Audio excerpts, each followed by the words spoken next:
My own path, little Bert on his way into the big world. And you know what? Like I said before, life cannot be, I don't know, bland, or you cannot connect the dots looking forward. But I probably will share a little bit of my personal story. I knew in the beginning that I would love to work with people. Probably inspired, not probably, I think certainly inspired by my father, who was in sales. I remember, we had one of the first cars with this beautiful advertising of soap, Fa. Henkel was already a great company in the 60s. Can you imagine how old I am? And probably this was this early childhood inspiration, seeing my father well dressed in a suit with a white shirt, and probably this was my humble beginning when I was orientating myself, what kind of business, what kind of career would I like to take. And so I thought sales could be very interesting, dealing with people, and this was something which inspired me. And to make a long story short, I had certain beliefs. For instance, I had the belief that there is a big difference between your business and your private life. So in order to play a certain role in business, you wear a suit and you are in the business, and in the evening you put off the suit and you are a human again. I think this does not work, and I'm very, very grateful that I could have had a great start into my career with a beautiful company, Maggi, a part of the Nestle company. I had the opportunity to experience in sales, and after 1.5 years, they let me experience the other side of business. So to say, the headquarters. I could come to Frankfurt, and I would say I had a certain stroke of luck, because I had a boss who was very demanding, but also very, very supporting. And I would like to tell you his name, Friedhelm Schürmeier. Friedhelm Schürmeier, I always call him Ziehvater, a kind of a father figure for me. I owe him a lot. I really owe him a lot. And can you imagine, we still have a very, very strong friendship from those days. And this guy, Friedhelm, he's amazing. He's nearly 79, and he's still doing lots of sports. He's getting better and better every year in golf. And by the way, he's still very active, just trying to found a startup within the field of kitchen and technology. Beautiful. So when I tell you the story about Friedhelm, I wish for all of you that you have a surrounding of people, bosses that are supportive and demanding on the same side. Because what I learned, a lot of people choose a company and leave because of the management. So when you make your own choices, this would be my advice, try to get an idea who is surrounding you, who is your mentor, who takes care for you. Because again, business has always to do with people. And the quality of the business has always to do with the quality of relations. So I was very fortunate, and one of my toughest decisions in my professional life was my next career step. I felt very comfortable, but I really felt comfortable. But on the other side, I think things were a little bit slower in my perspective as a young, eager guy, a little bit too slow.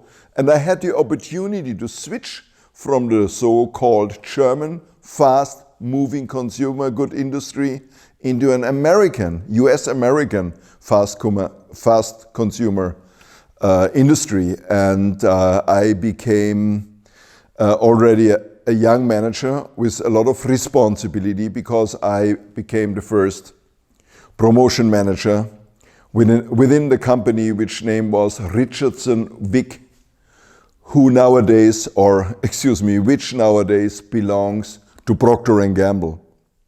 So I could learn not only German and European business styles, but also US American business style. And again, I was fortunate because this company was bought by Procter & Gamble. And it became the so-called health and beauty care division of Procter & Gamble. I learned a lot of these styles. For instance, I learned how to write a memo. We thought, oh, how stupid. But how to write a memo, how to communicate in a corporation with, in those times, 50,000 employees is very, very relevant. We learned that. The necessity of clear and effective communication. I could really see whether my own ideas worked. I was this kind of, how can I say it, connection between sales and marketing, and this promotion department was there to improve sales and to improve all the marketing activities. I think it was a great time. I'm very proud. I received the President's Award. I had a lot of positive feedbacks. I worked with a lot of companies, internally, externally, and it was again a people business. And again, to make the long story a little bit short, I thought, I suddenly was a little bit, how can I say that? I met people, to be honest, and someone said to me, a friend, Bert, you are not a typical manager, aren't you? And I said, what do you mean? Bert, for me, you are more a kind of an entrepreneur. And I said, what? I felt comfortable. I made a certain amount of money. I was really content. But once you have this crazy idea in your mind, and I said, probably, yeah, we can give it a try. And suddenly I had some clients. I made some projects next to my official job. And my boss was wondering why Ohnemüller, his employee, only took his vacation on a daily basis. Do you know why? Because I used my vacation to do presentations, to do pitches, you would say today, to develop concepts, to create events. And suddenly, after a while, I was overwhelmed with the amount of potential businesses next to my job. And I had to make a tough decision. Will I leave the security of a great job with a great salary and go into the unknown? You know what? I went into the unknown. And I can extremely remember how it felt. Suddenly I realized, oh God, who will pay my rent? No more monthly check. This was really challenging. But I can tell you now, after more than 30 years, somehow I did not only survive, I could really develop a lot of great companies. And my baby was BMO, like Bert Martin Ohnemüller, but this was called Beratung, Consultation for Marketing and Organizations. And BMO grew very fast, up to 30 employees. I had 1,000 freelancers. I worked day and night. I spent my days, my weekends in the office. And, after a while, I thought, this is really tough. And I tried probably to be something like a hero, but, I didn't feel like a hero because my employees probably said, oh, Bert is very demanding. And sometimes, do you remember this story from the book? Sometimes he was a little bit stressed. And it was really a challenge to earn at least 250,000 Deutschmark in those days to cover the cost. In the evening when I came home, my children were already sleeping, and my wife was not very happy to say hello to this, weak and tired hero. She offered me something in the microwave, but I said, hey, I'm a hero. I would like to have something else. You know what? Imagine you are successful on the outside, but it does not feel like a success. And probably in those days, in my early 40s, is this the typical midlife crisis? I don't know. But you know, suddenly, I don't know, question arose in my mind. Who am I? Is this the right way to live? Is this what I want? Is this my destiny? Is this my calling? Am I happy? To be honest, I was not so happy. And I tried to find consultation with coaches and inspiration from all the sources probably you are using too. And you know, I started my own journey on my own path because I wanted to know what, or is there any secret in terms of how can you achieve a fulfilled and happy life? What is happiness for you? I ask myself, what is happiness for myself? What is fulfillment? What means success? Is it a material success or is it an unmaterial success? What is really important? You know, and I remember one day I went to a seminar or a workshop from a great coach, which was really influential, Dr. Chuck Spezzano, and I won't forget because it was in Switzerland. I was really hesitant to go there, but some friends said, oh, Bert, you should do that, and he does perfect business seminars. And I came into this place and I stepped into the room. They were still preparing, but I saw a circle of chairs and I thought, what's going on here? And you know what? Underneath the chairs, there were certain boxes with Kleenex towels. And I thought, what's going on here? And I already had a strange feeling. You know, my I would not say my intuition, but probably my ego said, this is not the right place for you, Bert. You should better go. And on the next day, when the training started with approximately, let me say, 12 people sitting in a circle, again, I thought, this is not in the right environment. And suddenly, Chuck asked one of the participants, can we talk about a nice, juicy problem? And, you know, and a few minutes later, you know, this person started crying. And again, I thought, no, where am I? I wanted to go. I wanted to run away. And my ego voice get louder and louder and said, Bert, they are crazy. Don't stay there. I have to tell you, I was not brave enough. I was not brave enough to stand up and leave the room. I had another idea. I thought, because this was a 2-day seminar, I thought tonight, when everybody is sleeping, I run away. What shall I tell you? I stayed. And it changed my life. You know, I received certain, how can I say that, statements I will never forget. Next day, Chuck asked me, or Chuck, I don't know whether he asked me, but he made a statement. Oh, I think it was more a kind of a statement, because he was also asking me, Bert, do you have any juicy problem to share? I said, I don't have any problem, but for me, everything is perfect.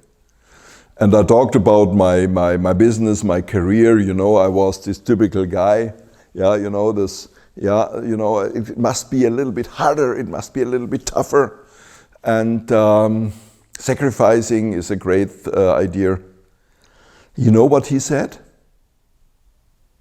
He said, Bert, if you work hard, something is not working. And I was really upset. I said, are you crazy? I wanted to kill him. Because this was my belief.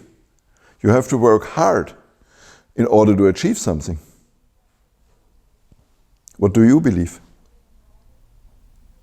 You know, I went into a journey, a more than 20-year-long journey, trying to better understand what is the meaning of life. And this journey brought me in different areas, like I said, into the scientific area. Neuroscience, evolutionary biology. I wanted to understand. I wanted to learn from other role models, people. But, you know, I remember one thing which I realized in the beginning of this journey. I realized that children want to have happy parents. And parents want to have, obviously, happy children. For me it wasn't clear, I wasn't aware about the fact that if the parents are not happy, children believe that they are the reason.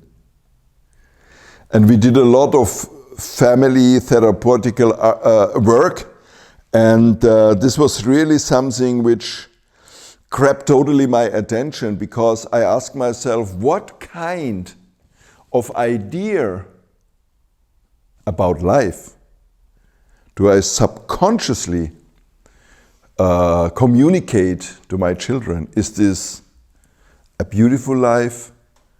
Is this a life which is rich and full of abundance? Or is it a war, a fight, and a sacrifice?